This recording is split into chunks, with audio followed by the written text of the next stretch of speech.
David, un placer hablar contigo. Vamos a compartir muchas ideas vinculadas con la toma de decisiones, con quién decide qué. Muchas veces el líder, el ejecutivo decide cosas, pero no todo lo tiene que decidir él. Tú eres vamos a presentarte un poco como es debido, eres el CEO a nivel europeo del grupo Bic. Todo el mundo conoce Bic, es una marca emblemática, bolígrafos, los 4 colores, el Bic cristal, el Bic naranja, todos los Bics posibles, maquinillas de afeitar, encendedores, una empresa de matriz francesa que es una empresa global a nivel mundial. Eres también el actual presidente de Consejo de Administración de la Cámara Francesa en Barcelona. Francia y Barcelona, Francia y Cataluña, Francia y España siempre han tenido muchos vínculos comerciales, empresariales, y eres miembro de la Junta de Net Mentora, que significa estar muy cerca de proyectos, estar muy cerca de futuro. Yo diría que es estar en la avanzadilla de las cosas, ¿no? Por tanto, estás a muchos niveles. Yo creo que podríamos definirte como un hombre inquieto. Eres inquieto porque eres el CEO de una empresa europea, eres el presidente de un consejo de administración de una cámara francesa, que es otra dimensión, y estás cerca del futuro, que es cerca de los nuevos proyectos, ¿no? Como directivo, como CEO, tú siempre has puesto el énfasis, el hincapié en la responsabilidad ética y en la responsabilidad transformadora de un CEO, ¿no? Un CEO es alguien que, más allá de generar unos objetivos económicos, tiene responsabilidades múltiples, ¿no? Todo esto lo has condensado, lo has sintetizado en una obra, en un libro de unas 130 páginas. Por cierto, felicidades, segunda edición de tu libro. El libro se titula Decidiendo en tiempos de paz y de guerra. Decidir, una guía práctica para decidir mejor. Yo creo, David, que es un libro para todos los públicos, como si fuera una película de cine, para todos los públicos, es decir, tanto para gente que está decidiendo en el mundo de la empresa como para cualquier persona que vive su vida en el día a día, ¿no? Es cierto. Decidir es muy importante, decimos muchas cosas cada día, pero si haces un poco de memoria, si haces un poco de flashback en el tiempo, ¿cuál dirías que fue tu primera gran decisión, ese momento en el que a partir de entonces las cosas empezaron a cambiar? Es una pregunta interesante, porque al final las primeras grandes decisiones no las tomas cuando eres muy joven, las tomas cuando tienes cosas que decidir, ¿no? Ajá. Y yo, si miro hacia atrás, en mi historia, mi carrera, pienso que el momento clave es a los 17 años. A los 17 llevo ya 11 jugando a balonmano, la mitad de ellos en el colegio, en la escuela, y la otra mitad en el Barça, en los equipos junior, ¿no? Que al final lo que quiere decir es que, aunque seas junior, estás jugando a alto nivel, claro, estás participando en competiciones nacionales e internacionales y te estás entrenando para ser jugador de élite. Es lo que quiere decir estar en un equipo como el Barça. Y a los 17 años tengo un problema con la vista, soy portero, me he de poder poner lentillas, me cuesta, y un portero no puede jugar con gafas, como lo hacen, por ejemplo, en básquet, ¿no? Que llegan a tener por soluciones. Es verdad. Eso es imposible y es muy peligroso. Por tanto, y hay que tomar una decisión. La vida te pone una encrucijada, ¿no? Y lo que hago es dejar el balonmano, entro en ESADE, empiezo los estudios empresariales, la dirección y administración de empresas, y todo esto me lleva a la vida que he traído y me lleva hoy aquí, ¿no? A hablar contigo. Con lo cual, esa es una decisión que cambia. Claro. Hubiera ido hacia otro camino, hubiera tomado otro camino. Ahí cambio de camino, seguramente es la más importante, la primera más importante que tomo. Claro. Oye, todos tomamos muchas decisiones, muchas de ellas son automáticas, yo diría que afortunadamente, porque si todas fueran súper conscientes con un cálculo cartesiano, nos volveríamos locos. Es decir, está muy bien que haya muchas automáticas que son fáciles, que son inercia, ¿no? Pero ¿cómo podemos precisamente destruir muchos automatismos en el mundo de la empresa, especialmente cuando decidimos? ¿Cómo podemos intentar poner conciencia en aquello que decidimos y no decir, bueno, esto ya va solo, que las cosas no vayan solas, ¿no, David? ¿Cómo podemos hacer esto, esta vigilancia, ¿no? Vamos a intentar primero entender las decisiones que tomamos. Hay estudios que cuentan que tomamos 35.000 decisiones cada día. De estas 35.000... Ya me estoy estresando. Por eso te lo digo ahora por la mañana. De esas 35.000, la casi totalidad son automáticas.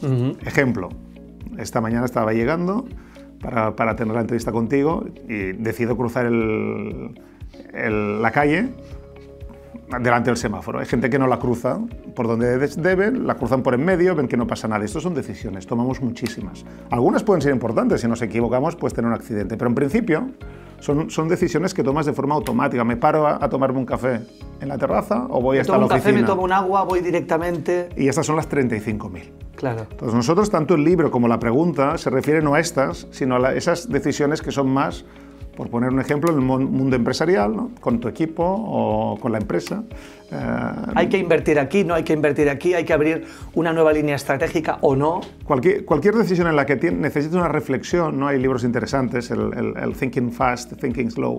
¿No? Hay libros donde te están hablando de esas decisiones que se toman de forma automática y naturalmente, y otras que hay que pensar. Entonces, si nos centramos en estas, para poder dejar los automatismos y poner reflexión, la primera pregunta que uno ha de hacerse es cuáles son las decisiones importantes y cuáles son las decisiones urgentes. Y en función de estos criterios, pues empezar a ver quién ha de tomar esa decisión. Hay una confusión ahí, ¿no? Hay una gran confusión porque muchas veces la urgencia en las empresas hay una jerarquía, ¿no? Y la urgencia normalmente la deciden los de arriba. Entonces, cuando algo es urgente para tu jefe, es urgente para ti. Es lo que ellos consideran que es urgente. Exacto, exacto. Y es urgente para toda tu organización. Y a lo mejor no es importante. Claro. Pero todo el mundo está trabajando, incluso tú mismo. ¿Por qué? Porque alguien lo ha hecho urgente. Entonces, la primera separación es qué es urgente, qué es importante, ¿no? Y a partir de ahí decidir cómo estructuras el proceso. Si es poco importante, pues el proceso es más ligero, ¿no? Más rápido. Si es importante, pues tomas más tiempo, hay más personas que contribuyen, etcétera, etcétera. Los procesos cambian. Con lo cual, la primera conciencia, ¿no? De ese automatismo es las decisiones que se toman de forma casi automáticas, las que no, y en las que no empecemos a clasificarlas. La clasificación nos ayuda a poner los medios, el tiempo y la pasión, ¿no? para poder solucionarlas, para llegar a una decisión final. Por tanto, hay decisiones que requieren 5 minutos y hay decisiones que requieren horas o días, ¿no? Y si te equivocas, lo que haces es invertir donde no toca. Exacto. Y al final el tiempo es limitado y hay un coste de oportunidad. Claro. Cuando estás pensando, voy a poner un ejemplo, sí. Alguien te pregunta en un país pequeño para ti, ¿no? En un país nórdico, ¿cuántos bolis vendes de un modelo específico? ¿No? El round stick. Bueno, pues ese boli o el cristal.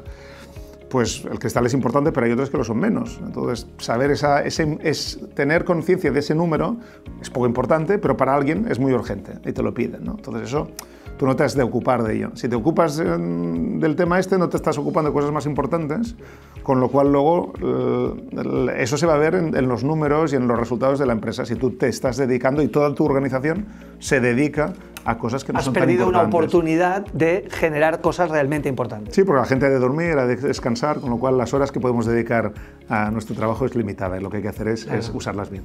Genial.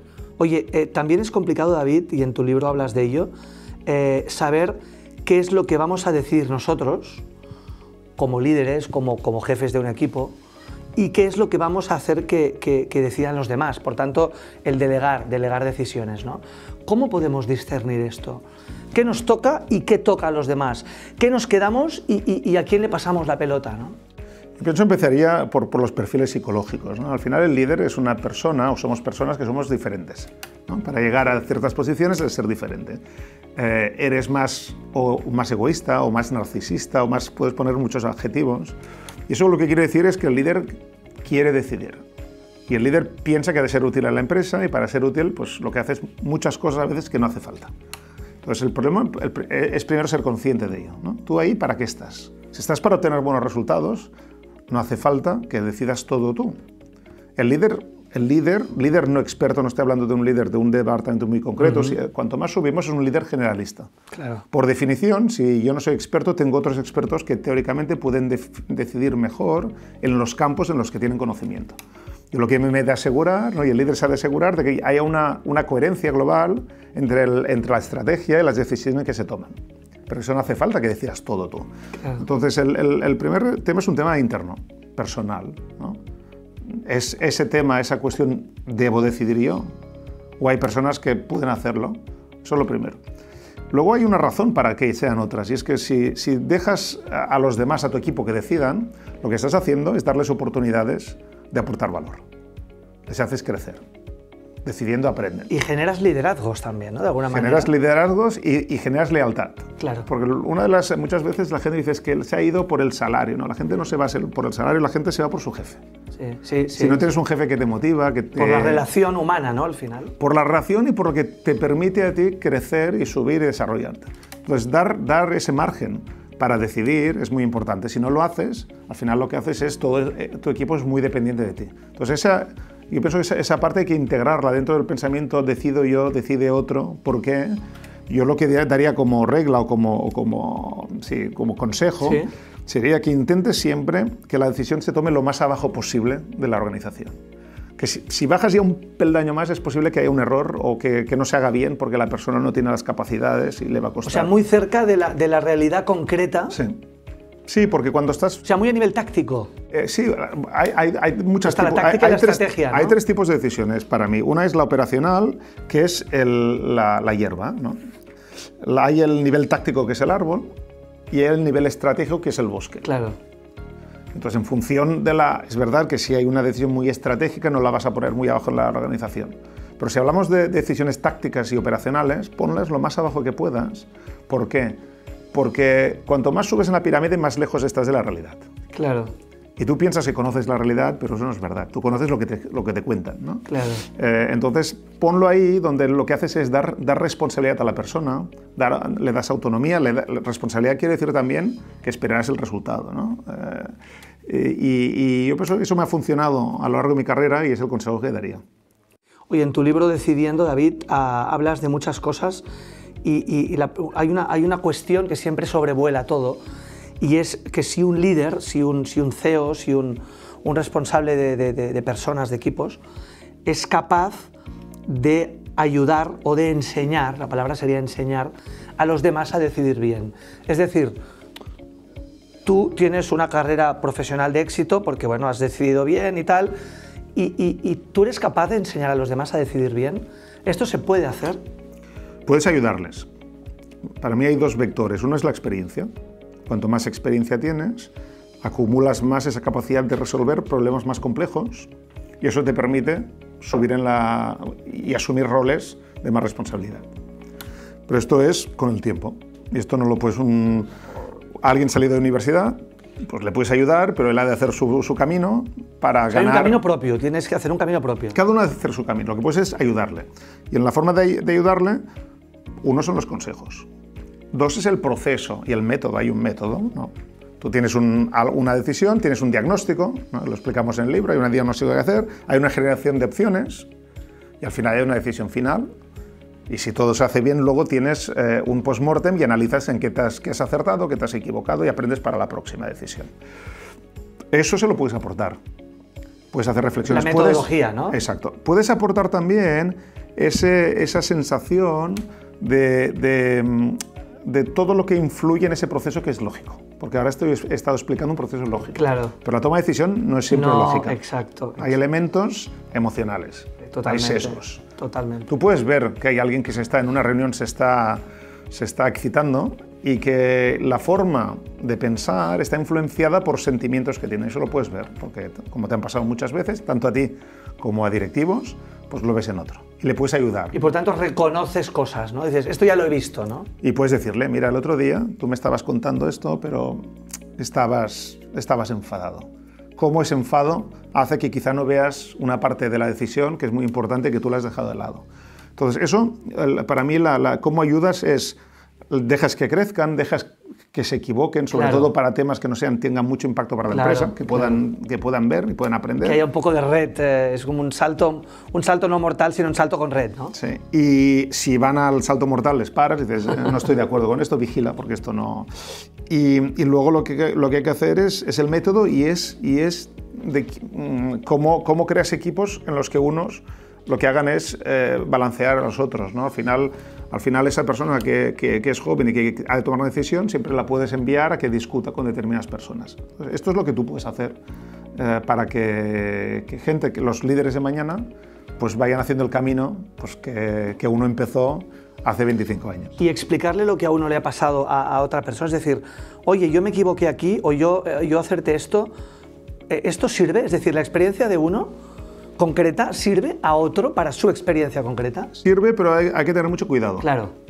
Porque si tú lo que haces a través de esto es querer darle la solución, claro, te puedes equivocar de solución y lo que estás haciendo es direccionando. Y otra cosa es, en vez de direccionar, es abrir.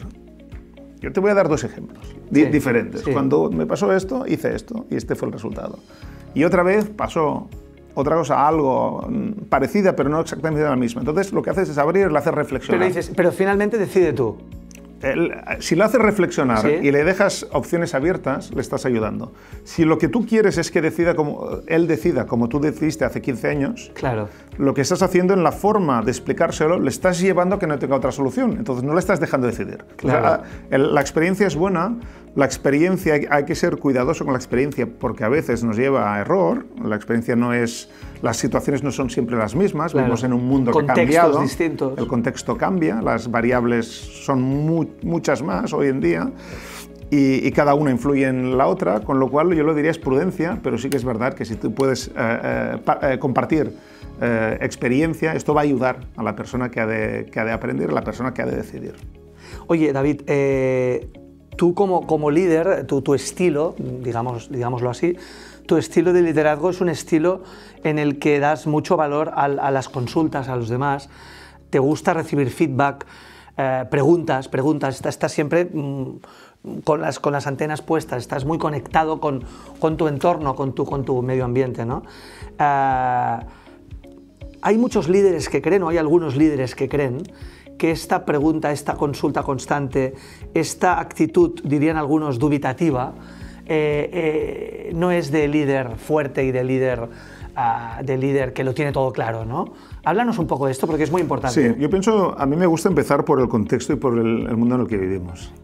En los últimos años hemos tenido grandes cambios que van a impactar la forma en que se hacen negocios y se vive en el mundo en las próximas décadas. Cambio climático, que además no está resuelto. Esto va a cambiar la forma en que muchas empresas trabajan, claro, porque te vas a encontrar con un río que no va a tener agua, que era en el que tú ponías los productos que se lo llevaban para exportar o para distribuir en otros... O sea, aquello con lo que contabas, un río, ya no está. Y este es un ejemplo, pero podemos encontrar muchos. Cambio climático, que va a hacer un cambio en el mix energético en el que ya estamos viviendo, que además se acelera con una guerra geopolítica que lo que ha hecho es acelerar también el nuevo orden mundial que se está estableciendo, claro, que sabremos un poco más en los próximos meses, próximos años. Tienes un cambio geopolítico que va a generar también barreras comerciales que aún no conocemos. Y que no existían antes. Por lo tanto, antes contabas con una política comercial y ahora hay otra, ¿no? Y que va a impactar dónde vas a decidir tú, dónde pones tus próximas fábricas. Claro. No solo por la geopolítica, sino porque la geopolítica en la situación actual te puede llevar a que tú tienes una fábrica muy lejos y que tus productos no llegan. Entonces, como el coste era muy bajo, ¿no? la globalización ha tenido costes muy bajos, pero el coste, si no puedes vender el producto, pues mejor que te cueste un poco más y que lo puedas tener. Y a esto le puedes añadir otras capas, hay muchísimas capas. Tienes una disrupción logística, que va a traer inflación, ya la está llevando, etcétera, etcétera. Entonces, en un mundo cambiante, sí, en el que todo cambia, y cambia a la vez, que esto no había pasado nunca, claro, pensar que hay una persona que lo puede entender todo y puede encontrar la buena decisión, es como poco... Es poco realista y es un gran riesgo que toma el directivo. Claro. Es verdad que de aquí venimos de estructuras jerárquicas muy verticales, ¿no? Esto funcionó bien en los años 20, en los años 50, en los años 70, ahí empezó a cambiar, ¿no? Tienes el management, los grandes gurús del management lo que hacen es cambiar el tipo de liderazgo, y hoy estamos en un mundo que si no nos hemos dado cuenta los líderes que no puedes entenderlo todo tú solo, pues tenemos un problema, porque lo que vamos a hacer es no vamos a escuchar y como el mundo es diferente, el mundo nosotros que hemos vivido, ¿no? En el que hemos aprendido a decidir, era otro, pues hoy te puedes equivocar porque tú lo que haces es utilizar recetas del pasado. Entonces, claro, tener gente diversa, cuando hay diversidad en género, nacionalidad, ¿no? Culturas. Generacionalmente. Muy importante, ¿no? La gente conectada. Expertise, claro. Entonces, hoy Si nosotros lo miramos, ha presentado resultados Facebook hace poco. Fueron malos. Muy malos, sí, Bueno, sí. la gente se está yendo a TikTok o está haciendo otras cosas. Entonces, si no entiendes lo que está pasando y el porqué, y esto te lo puede explicar gente joven. Si yo tengo un directivo de 50 años, seguramente no va a explicar lo que está pasando en la cabeza de los de 16, ¿no? Entonces, el mundo es muy complejo. Decías antes preguntar, ¿no? Triangular, tengo un problema, ¿a quién se lo explico? Gente diferente, gente que tiene un buen track record, que me ha demostrado que son buenos reflexionando y pensando soluciones, expertos. Esto es una riqueza que es una lástima. Son muchas miradas, ¿no? Al final... Son muchas miradas, ¿no? Es esa inteligencia colectiva. Exacto, exacto. Que tú utilizas de forma no colectiva, porque no preguntas a 200 personas, pero preguntas a las personas que te pueden ayudar, en el caso que seas tú el que decidas, y esto te da soluciones en la fase de análisis. Tú decías dubitativo. El dubitativo es la persona, para mí, que si un tema determinado que es complejo, normalmente deberías tener un mes o varias semanas para pensarlo y decidirlo, no lo decide en un mes, sino que está 6 meses y aún no ha tomado la decisión. Ese es el dubitativo, el que no puede decidir. La persona que le cuesta mucho tomar, que es indeciso. El que pospone, ¿no? Pospone y no la hay un toma punto nunca. de procrastinación, ¿no? Y eso es un problema. Claro. Es un problema. Claro. Seguramente casi mejor equivocarse y decidir. Claro.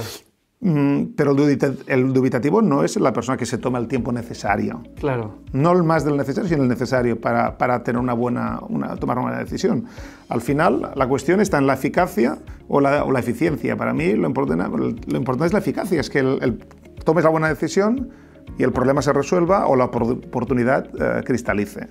El tema de la eficacia, ¿no? De hacer las cosas rápidamente, si es una decisión poco importante, la eficacia tiene su valor, porque estás tomando muchas poco importantes, pero para las importantes, tómate tu tiempo. Entonces, lo del dubitativo es una evaluación que ponemos, un juicio que ponemos sobre personas, porque si yo, por ejemplo, soy una persona que decide muy rápido, alguien que toma algo más de tiempo, pienso que no es tan buena como yo. Claro. Entonces, es un juicio de valor que la sociedad pone. Pensamos que, exacto, que no es tan bueno como tú, es decir, que tú tienes una ventaja competitiva sobre él, ¿no? Porque eres más rápido, ¿no? Esto es cierto, David, ahora me has hecho pensar en una cosa muy importante. Estamos en un momento social, cultural, en el que la velocidad es un gran valor y seguramente está muy sobrevalorado. Estamos en un mundo muy veloz, la tecnología nos acerca a las metáforas de la velocidad, es decir, cuando decimos que un procesador es mejor que otro procesador es porque es más rápido, la velocidad de cálculo es más rápida, por tanto la tecnología nos acerca a unas metáforas y a unos valores que impregnamos a la sociedad y a las personas, ¿no? Por tanto, la velocidad es un tema peligroso, ¿no? Sí, tienes dos elementos aquí, porque hablabas de dubitativo, ¿no? Sí. Tienes la velocidad, que todo se hace muy rápido, y el valor, en un mundo de incertidumbre, el valor que da la gente a la certeza. Entonces, si miras políticamente, los grandes líderes que la gente ha escogido en democracias últimamente, hay muchos que son más bien líderes de lo que teníamos en el pasado. Gente muy fuerte, con un poder de decisión, ¿no? Esas personas que independientemente de si estás de acuerdo o no con su forma de pensar, ¿no? Con sus valores, con su estrategia política, es gente que deciden y que tiran adelante. Y esto nos encontramos con las dos cosas. Uno, en un momento de incertidumbre, mucha gente en el mundo, en muchos países, buscan esos líderes fuertes que no dudan, ¿no? Pero antes decías dubitativo, que no totalmente, dudan. Totalmente. Y le das todo el proceso de decisión, se lo das a él. Él me sacará de aquí, ¿no? Todo. Yo soy americano y estoy en el centro de América y las fábricas han ido a China y yo creo en alguien que lo que va a hacer es traerme las fábricas de vuelta y que haga lo que quiera y le dejo hacer lo que haga falta, ¿no? Entonces es una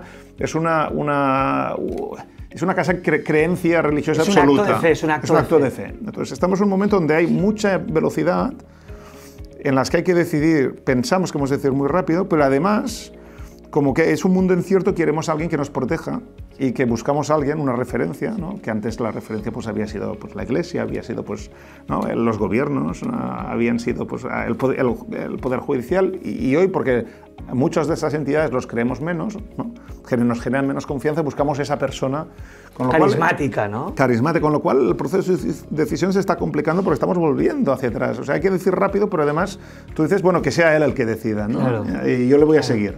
Y es un proceso que hemos de estar atentos porque esto puede cambiar no solo la geopolítica, sino las decisiones económicas que Totalmente. se van a tomar en los próximos años. Y añadiría una cosa que me has hecho pensar, y es que en un mundo de gran complejidad buscamos soluciones simples, porque la complejidad es difícil de entenderla.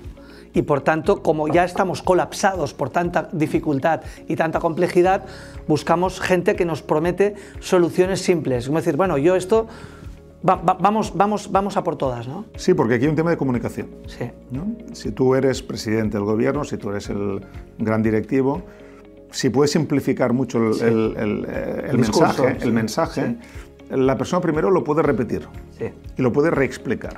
¿No? Y esto, porque a lo mejor tú puedes tener la buena solución, pero es difícil de entender y tiene muchos puntos. Si solo tiene 1 o 2 puntos, yo lo entiendo, lo explico, eso me da certeza, me da tranquilidad, que es lo que al final la persona quiere. Y me convierto en un prescriptor del líder. O sea, si repito el mensaje de forma fácil, me lo hago mío y lo repito, me convierto en un replicante y en un prescriptor, y aquello crece de manera exponencial, ¿no? Si el mensaje es muy complejo, si explico la complejidad desde la complejidad, yo no soy capaz de explicarlo y por tanto ese mensaje va a morir antes, ¿no? Con lo cual, en las decisiones hay un antes que es la decisión, pero hay un después que es cómo la comunico. Claro. La comunico de forma que la gente me siga, claro, que crean que es la solución y me sigan. Y ahí en un mundo con mucha información que nos llega de todos sitios, ¿no? Tenemos muchos estímulos que nos llegan de todos sitios, pues esa claridad, y no solo claridad, sino que sea en línea con lo que la otra persona piensa, ¿no? Que en eso es el arte de la política, es muy importante. Se ha convertido, la comunicación de las decisiones se ha convertido en algo clave, que todo líder debe controlar y dominar. Debe dominar. Es un arte. Es un arte, es un arte. Oye, hablas en el libro, David, del juego infinito, ¿no? ¿Cómo lo aplicamos? Primero, ¿en qué consiste el juego infinito? Y luego, ¿cómo lo aplicamos en el día a día, en el liderazgo de equipos, ¿no? Sí, las empresas, el riesgo hoy, por esa velocidad que decimos y por la exigencia que los mercados de valores ponen sobre las empresas cotizadas, las empresas ven mucho el corto plazo. Corto plazo es lo que lleva a los líderes, a los equipos, a los managers, a los empleados a trabajar. La cultura del bombero, apagar fuegos, ¿no? Bueno, es el trimestre, cada trimestre presentas tus resultados en el mercado, con lo cual esos han de ser buenos, si no son buenos, pues eso generan consecuencias. Y esto es uno. Y luego también, cuando el mercado lo que busca es eso, ¿no? el resultado y esa confianza generada por los resultados, el problema que tienes es que los incentivos de los empleados también están muy centrados en el corto plazo. Claro. Con lo cual estás alineando intereses a todos los niveles de la organización. Eso, el riesgo en las empresas es que al final se tomen decisiones cortoplacistas que no sean las mejores en el largo plazo. Claro. Que es el hard right o el easy wrong, ¿no? A veces hay cosas duras, decisiones duras que hay que tomar para el largo plazo, pero muchas veces lo que hacemos es tomarlas fáciles, que son las que me ayudan a continuar tirando en el corto. Y por eso el juego infinito, la idea del juego infinito es pensar que las empresas, tu trabajo está para que esa empresa de aquí a 70 años continúe trabajando, 50, 100. Largo plazo, mi larga mirada. Hasta siempre. Eso no pasa, porque las empresas acaban un día convirtiéndose, fusionándose o muriendo. Pero al menos tu objetivo debería ser ese, ¿no? Y dentro de las decisiones que se toman, muchas de ellas debes considerar el impacto a largo plazo de lo que estás tomando. Y en el juego, la lógica del juego infinito es pensar, muy bien, si esta empresa debería estar aquí de aquí a 70 años, lo que estoy haciendo yo ayuda. Exacto, ¿esto va a ayudar al futuro o esto es cortoplacista, ¿no? Y es difícil porque los incentivos, la presión, todo va a hacer que el largo plazo tiene un valor relativo en la empresa, porque lo que hay que hacer es sacar el año, lo que hay que hacer es el año que viene una recesión, es sacar la recesión y luego vemos. Qué bueno. Oye, para acabar, David, hablamos de tecnología, hablamos de innovación, hablamos de este binomio peligroso, complejo de máquina-persona, tecnología-ser humano, y hablamos de la inteligencia artificial, ¿no? ¿Crees que en un futuro más o menos cercano, la inteligencia artificial nos va a ayudar a tomar decisiones? Ya nos está ayudando, pero la pregunta es, ¿va a decidir por nosotros? Es decir, ¿el ser humano se va a convertir en algo que está en un plano inferior porque el que sabe, el que controla, el que domina es la gran inteligencia artificial, es la gran tecnología? Responder esta pregunta tiene una dificultad que es la siguiente. Cuando hemos visto la exponencialidad del crecimiento de la potencia de los chips, ¿no? La ley de Moore, ¿no? Nos hemos dado cuenta cómo el mundo ha cambiado gracias a esa capacidad que tiene el hombre, que es de poner cada vez muchos más chips en un centímetro, en un milímetro. Y eso lo que nos da es capacidad de computación, ¿no? y de tomar muchas decisiones que hace 15 o 20 años una máquina no podía tomar. Decisiones, análisis, etc. Entonces, hacer predicciones es muy peligroso. Claro. Porque lo que va a pasar de aquí 10, 20, 30 años, nuestro cerebro seguramente es poco capaz, ¿no? de anticipar. Pero yo te diré lo que va a ser un poco más sensing, ¿no? Que es lo que a mí me parece, la intuición, lo que a mí me... Y según tu experiencia, ¿por dónde crees que puede ir, ¿no? Lo que me parece es lo siguiente, es que las máquinas, cuando tienen un pasado y ese pasado explica el futuro, ¿sí? Cuando tú puedes convertir información en algoritmos... Lo predictivo. Sí, lo conviertes en algoritmos y hace que la máquina, con toda esa información, te pueda dar lo que pasa mañana, ¿no? Eso es un tema de programar a la máquina. Un ejemplo, el cáncer. Pues una máquina, si tiene 1 millón de fotos en las que le dices cuál tiene cáncer y cuál no, ¿no? Fotos antes de que se haya hecho una operación y el doctor haya tenido que decidir, seguramente esa máquina va a decidir con una precisión mucho más grande que un doctor. Con más información. Porque ha visto 1 millón de fotos que no hay ningún doctor en el mundo que haya visto, claro, de un cáncer de colon. Entonces, o un cáncer del que sea. Yo pongo el ejemplo sin saber porque no es lo mío, ¿no? Pero es por poner un ejemplo.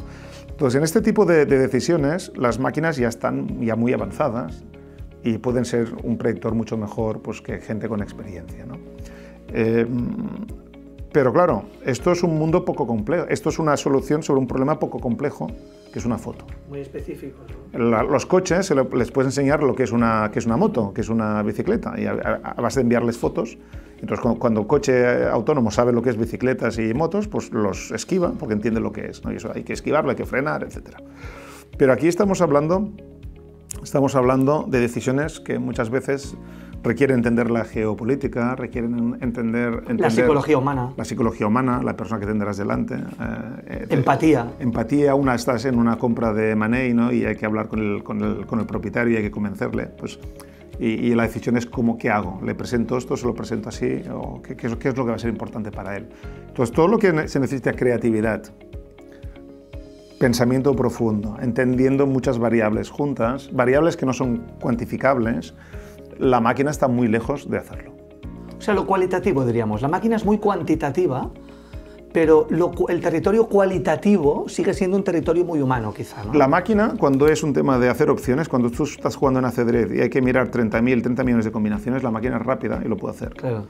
Pero si tú pones a una máquina, y se ha demostrado, de ajedrez, y le pones al lado un gran jugador de ajedrez, de la élite mundial, el jugador lo que va a hacer es mirar la estrategia a largo plazo de la partida y la máquina coger las mejores movimientos uno a uno. Y la combinación de los dos va a ser mucho más potente que la máquina solo o el hombre solo. Entonces yo pienso que la máquina se va a utilizar cada vez más, para tomar decisiones. Esto va a ayudar también a la máquina a aprender, evidentemente. Machine learning. Pero el hombre, ¿no? la humanidad, estamos muy lejos de dejar de ser un elemento importante en la toma de decisiones, sobre todo en aquellas en las que lo importante es esto, la creatividad, el pensamiento, las emociones, el control. La dimensión humana, ¿no? Sí. David, gracias por ayudarnos a decidir. Tu subtítulo del libro es En tiempos de paz, en tiempos de guerra, o sea, en tiempos de bonanza, en tiempos de tranquilidad y en tiempos de incertidumbre, de cambio, de crisis, etc. En todo caso, decidir es algo importante y este libro creo que es inspirador para todos nosotros. Gracias. Muchas gracias a ti, David.